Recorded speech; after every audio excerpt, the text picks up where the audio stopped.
Good morning. From the Heart, our morning daily devotional. The reading for today is entitled Abundant Evidence for Faith, August 21st. My faith has found a resting place, not in a man-made creed. I trust the ever-living one, that he for me will plead. I need no other evidence, I need no other plea. It is enough that Jesus died and rose again for me. John 5, verse 15. The man departed and told the Jews that it was Jesus which had made him whole.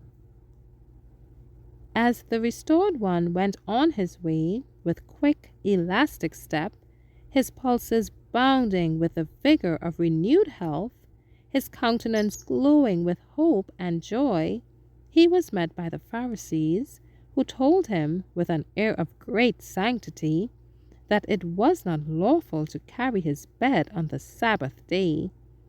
There was no rejoicing at the deliverance of that long imprisoned captive, no grateful praise that one was among them who could heal all manner of disease. Their traditions had been disregarded, and this closed their eyes to all the evidence of divine power. Bigoted and self-righteous, they would not admit that they could have misapprehended the true design of the Sabbath. Instead of criticizing themselves, they chose to condemn Christ.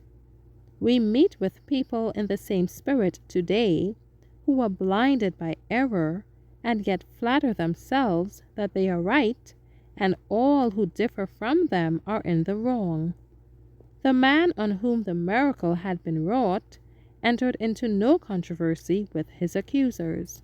He simply answered, "He that made me whole, the same said unto me, Take up thy bed and walk." When the Jews were informed that it was Jesus of Nazareth who had performed the miracle of healing, they openly sought to put him to death because he had done these things on the Sabbath day. These pretentious formalists were so full of zeal for their own traditions that to sustain them they were ready to violate the law of God. To their charges, Jesus replied calmly, "I am working in perfect harmony with my Father."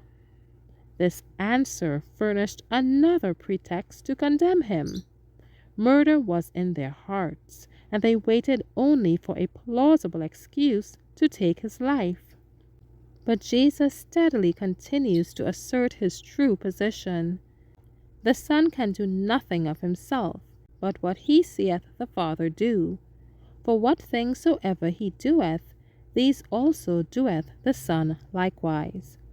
God works through whom he will by ways and means of his own choosing, but there are ever some to act the part of the criticizing Pharisees. God designs that all shall believe, not because there is no possibility of doubt, but because there is abundant evidence for faith. Thank you for listening. Shalom.